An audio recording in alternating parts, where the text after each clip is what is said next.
Parlons des vacances et on en parlera plus longuement dans la deuxième partie de BFM Story. Y aura-t-il des vacances cet été? Il y a Priscilla déjà qui se dit « Moi j'ai réservé un hôtel en Espagne pour le mois d'août.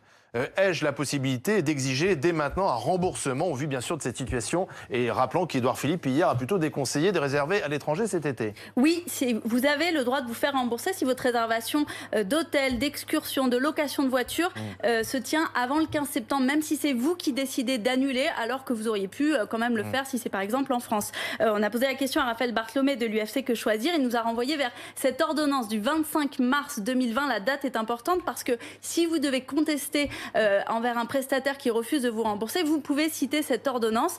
Qu'est-ce qu'elle dit? Elle vous dit qu'en France et en Europe, pour tous vos séjours, ce que je vous disais juste avant, les séjours hôtels, etc., vous avez le droit d'être remboursé si vous en faites la demande. La seule condition, c'est que le prestataire vous imposera un avoir valable 18 mois. C'est son droit, vous ne pouvez pas le contester, mais au bout de 18 mois, vous serez remboursé. Et si votre prestataire a fait faillite entre-temps, ce qui est malheureusement possible, probable, oui, eh bien, il y a un fonds de garantie qui existe. Donc, au bout de 18 mois, vous retrouverez la totalité de votre argent.